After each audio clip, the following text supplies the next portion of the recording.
You've got a new match. My hormonal teenage self couldn't have been more excited. I quickly lost interest in the homework I had been working on that night and opened my phone, almost as fast as it could light up with the notification.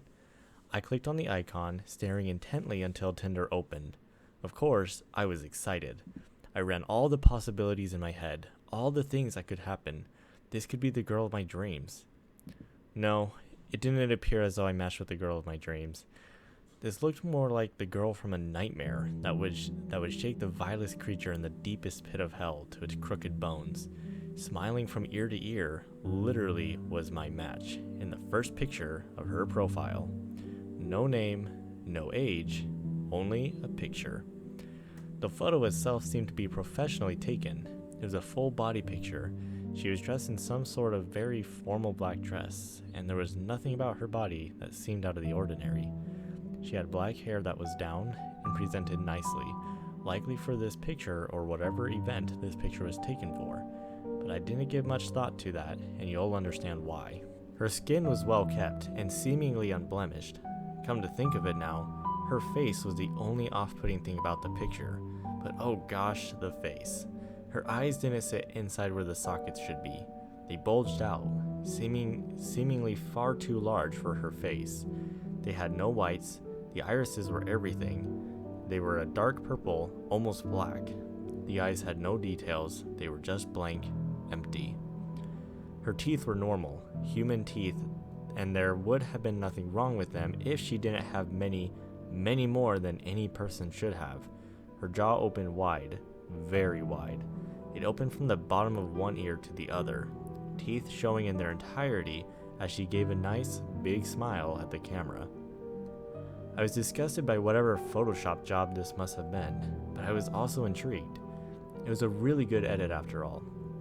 I thought it must have been some artist who wanted to show off their skills or something, but before I engaged in any chats with this match, I noticed they had more photos. 5 more. I swiped to the second one. The same girl, in the same dress and all the same grotesque facial features, was front and center in this photo once again, but both the quality and setting of this one were much different.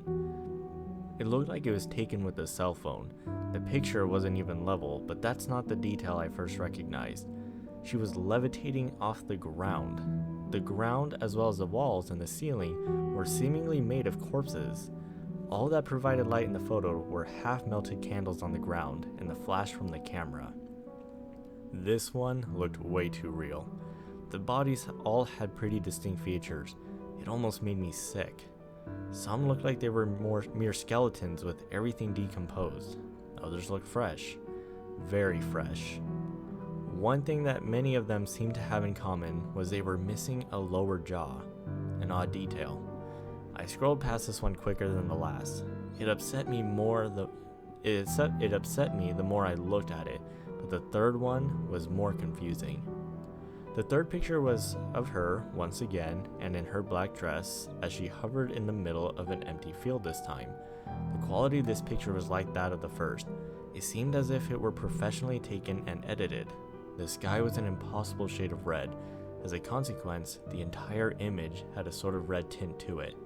Other than that, it simply looked as if it were some sort of farmland. This one didn't disturb me like the last, but it had an eerie feel to it. It was as if this picture was taken in the apocalypse, and like it was showing me the end of the world.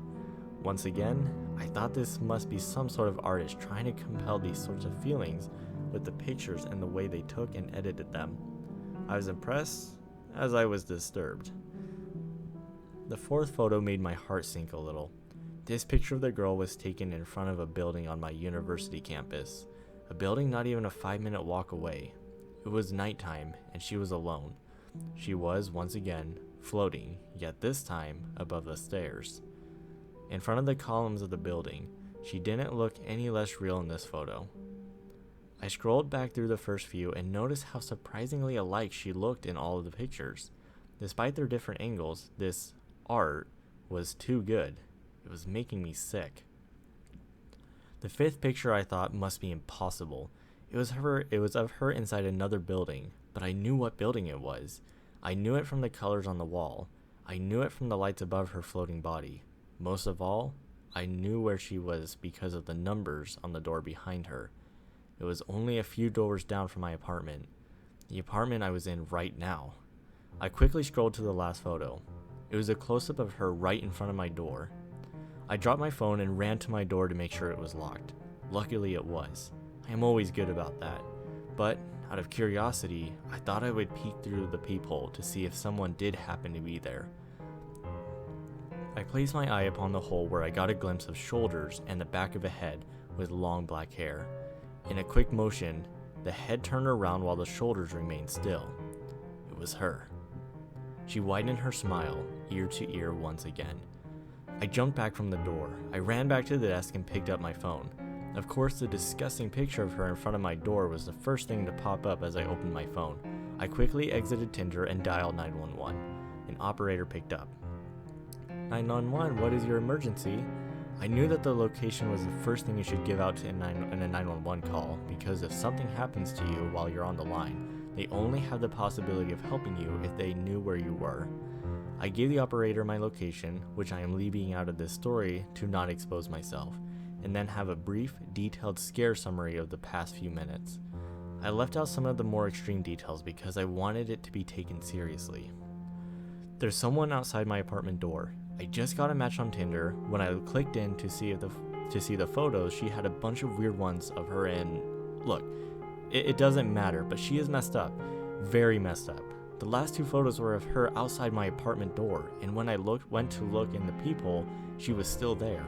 I don't know how, but please send help. Alright, sir. Has she threatened you in any way? Has she tried to break into your apartment? We can't just send an officer because you feel scared of some girl you met on Tinder who happens to live in the same apartment building as you. Are you calling because she looks different? I was speechless. I was infuriated. How could they do this? Did they think it was ridiculous I was calling them because of a girl? I exploded into a rant over the phone. So what if she hasn't done anything yet? What the heck is wrong with you? She found my apartment, my exact apartment, and is standing outside of it. We only matched minutes ago. This isn't right. There was suddenly silence on the other end. I felt like I was about to scream. 911 just hung up on me. I was eyeing up my door for a second when I heard someone on the phone once again. It was someone different. He talked once again. This time, my phone was up to my ear. Sir, can you hear me? Hello, sir. Yes, I'm here, I replied desperately. Sir, who were you just talking to was not 911 dispatch. I need you to listen to my next instructions very carefully. If you hear another voice other than mine on this call, you need to hang up immediately and wait for me to call back. If the entity you have encountered attempts to communicate with you in any way, for the time being, you need to ignore it. Do not leave your apartment unless I instruct you to. Now, I need your precise location. We caught on to this one early on, so we should be able to contain it with ease. I was hesitant to even talk. Are you the police? No. I work for an agency whose purpose is to locate and contain or eliminate entities like the one you have had the unfortunate luck of encountering tonight. I need your location now. Maybe I was stupid for giving this man on my phone my location, but with everything that had just hit me, I didn't hesitate. I gave him my address and apartment number. He was silent for only about 15 seconds. All right, a team is en route to your apartment. Sit tight. Now we need to lay out a few more rules. I have the floor plans of your apartment. It looks like you've got a studio with one closet and one bathroom. Can you fit inside your closet? Yeah, but why would I need... If the lock on your apartment door unlocks, I need you to quickly shut off the lights and climb into your closet. Be silent until you hear the door shut once again. If any sinks of your shower turns on, I need you to shut them off as quickly as possible. If you hear splashing coming from your toilet, I need you to flush it immediately and close the lid. I need you to repeat these instructions back to me so that I know you understand. Okay, if I hear my door unlock, quickly shut off my lights and hide in the closet. Turn off any sinks or my shower if they turn themselves on, and flush the toilet and close the lid if I hear anything from it. I don't understand how these things can happen or why I would do any of this. If you want to live long enough to see the sunrise tomorrow, you'll follow these instructions exactly. Write them down if you need to. I am going to need any details and evidence you have that you haven't said over the phone already. Yes, I could still hear what you were saying at the beginning of the call. You said you matched with her on Tinder. Does she have a name?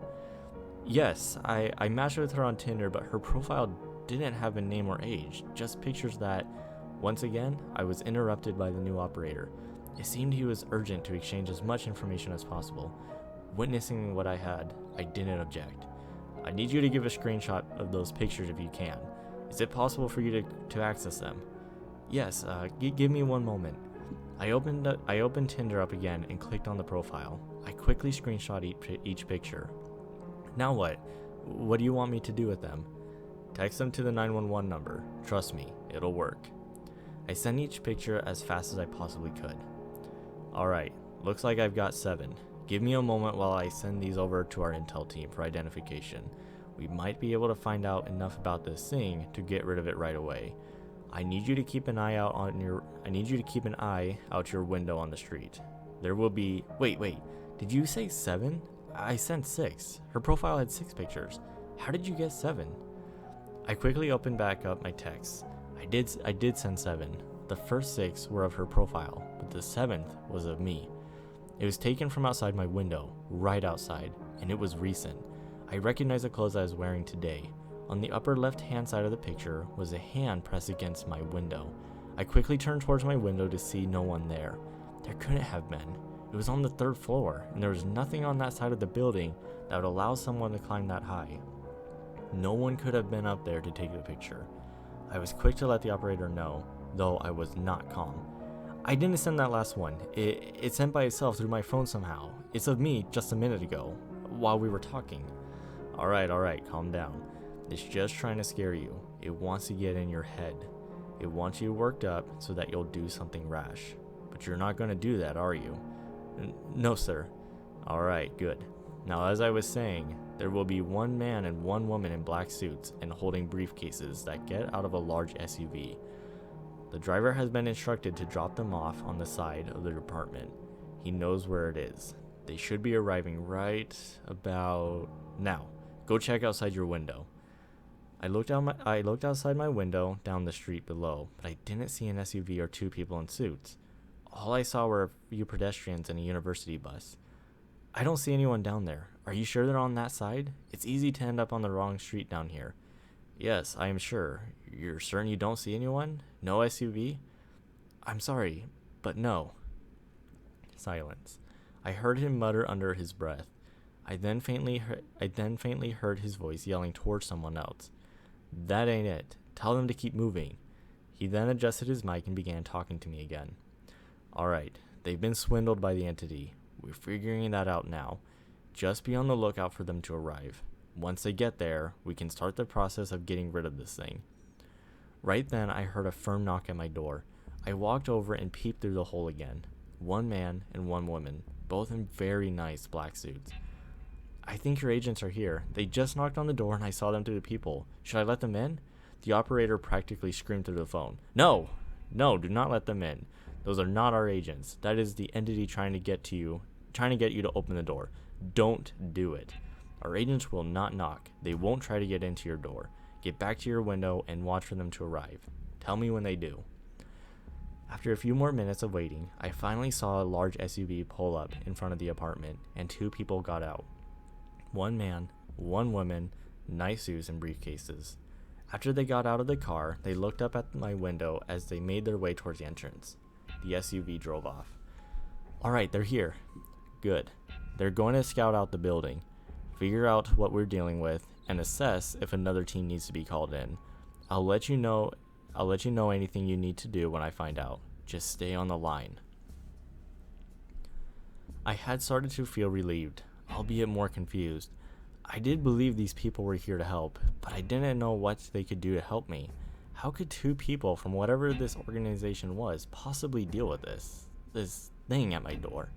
I contemplated the possibilities as I sat down in my chair for the first time in a while, finally calming down a little.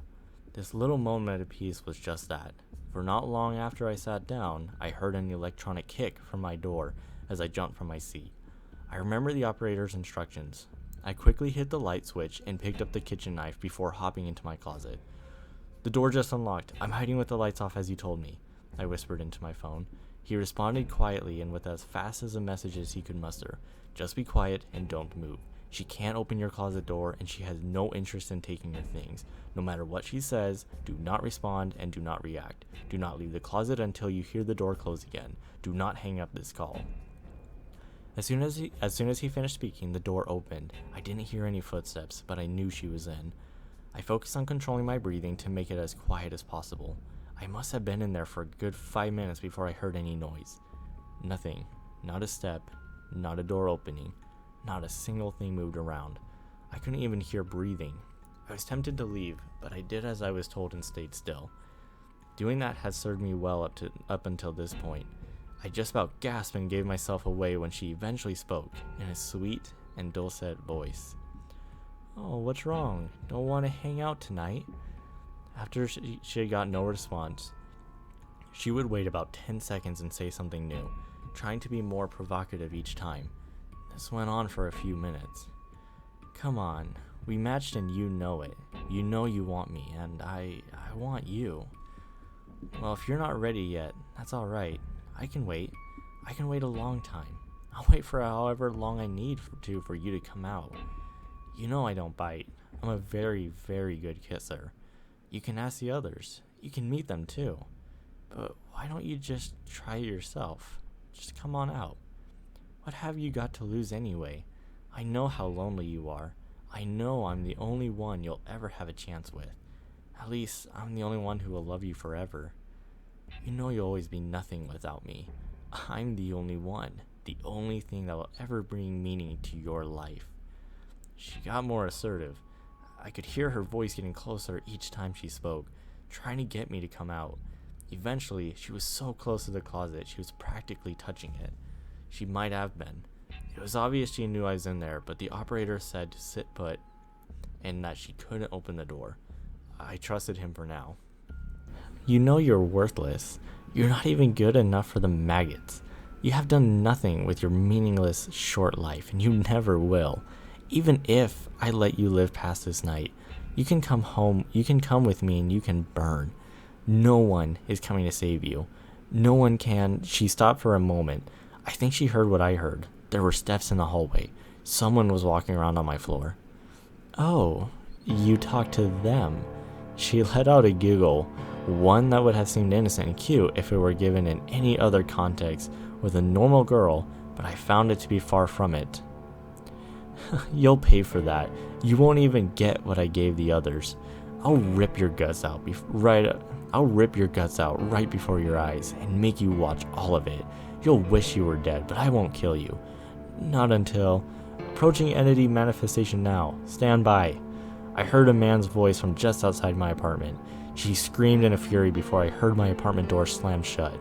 A split second later, with a force I don't think I could replicate with all my might if I tried, I exited my closet and turned my light back on as I ran to the door to look out the people. I couldn't see anything. "What just happened? I think I heard one of your people outside my door before she charged out, really angrily." I asked the operator, who I had hoped was still on the line. "One of them tried to catch her right there, but it didn't work. It wasn't fully manifested. He, as well as his partner, are trying to locate the entity now, but we're having no success. A larger team is very close. No need to look out for this one. We know how to get there now. Our priority has changed from containment to extermination. This one is much more dangerous than we could have predicted."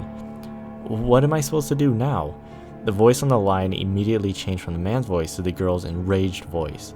"You should have opened the door and let me in." I immediately hung up as I was told. They may have saved me for a moment, as in the process of hanging up, I noticed my phone was at 2% battery. I quickly found a charger and plugged my phone in. A minute later, I got a call back from 911. I promptly answered. "Are you still there? Did it try to use someone else's voice?" It used its own to tell me to open the door.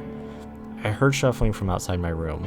I first thought that she was back, but I noticed it was a lot of people this time. I could hear faint dialogue from outside the room, and it sounded like they were assembling a piece of furniture.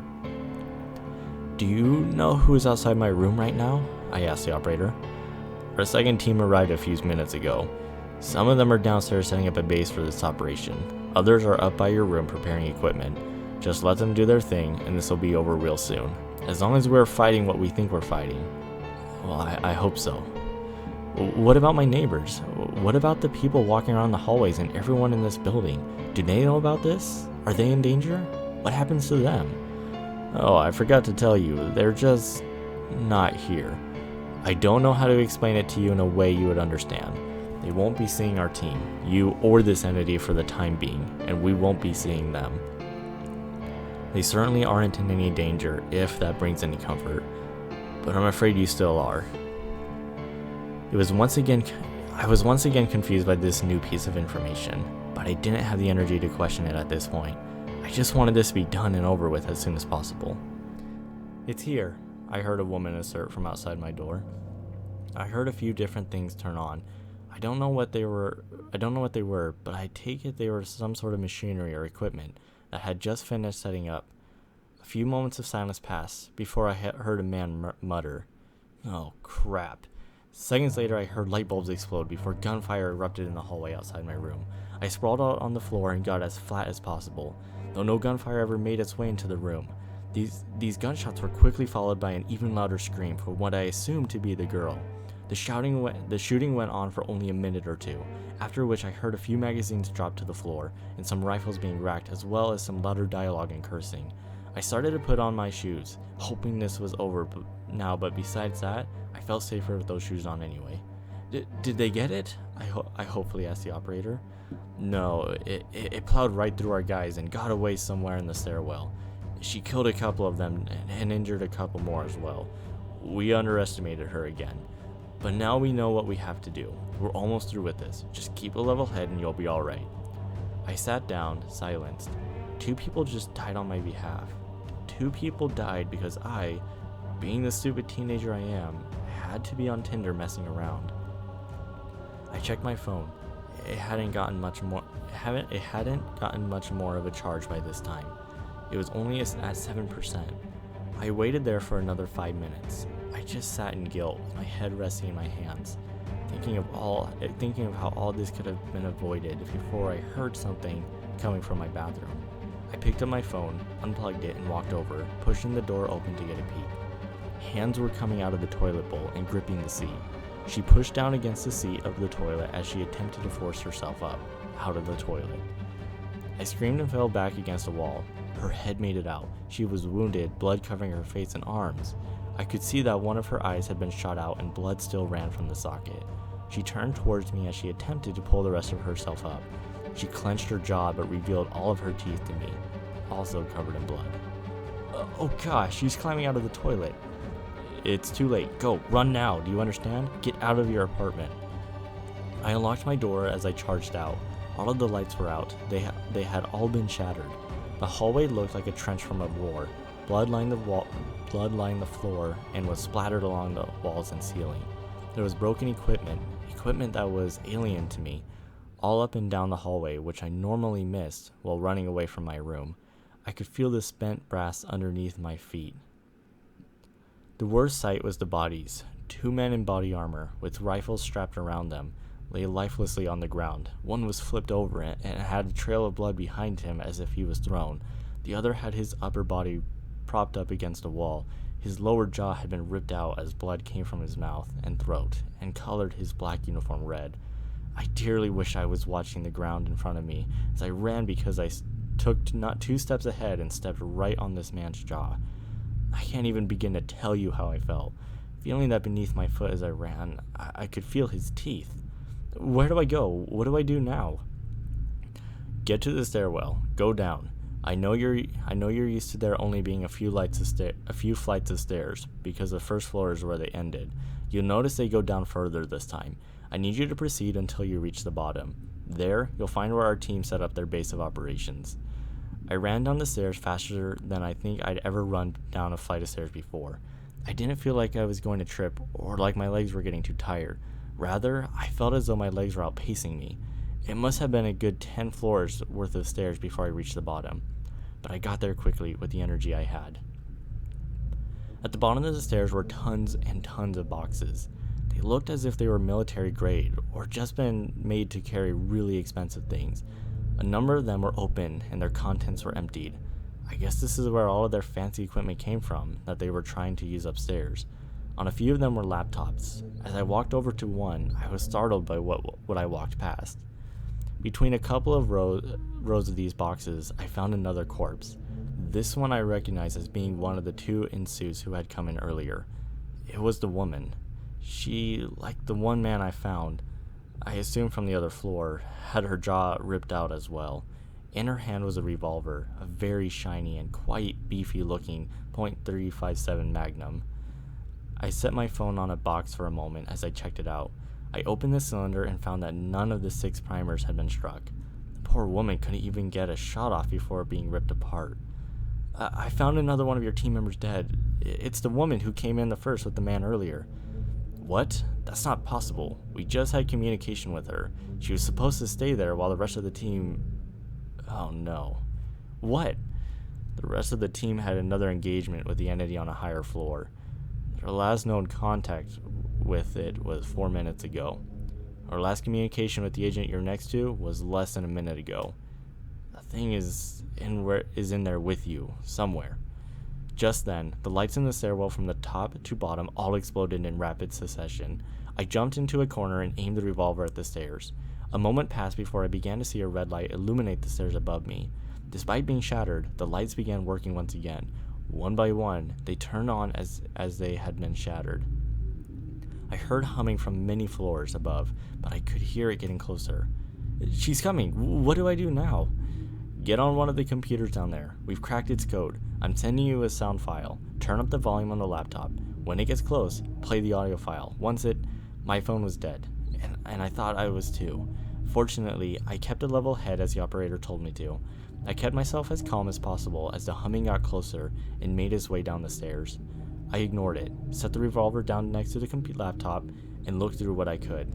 It was in some sort of weird operating system, and I had no idea how it worked. I found some sort of messaging system, like an email, though I don't think it was quite that, and found a recent message. This had to be it. I downloaded it and opened the contents, turning up the laptop volume to max. The humming stopped as I heard a giggle from right behind me and a playful voice say, "Oh, what do you think you're doing? I already told you what was going to happen to you. Are you ready for a kiss now?" I stood up, taking a deep breath, and slowly turned around, with one hand still on the box in front of me. "Well, you better come give it to me." I somehow was able to deliver with a straight face, despite being more afraid than I ever have in my life, which I assumed was about to end. She approached slowly, opening up her smile from ear to ear once again.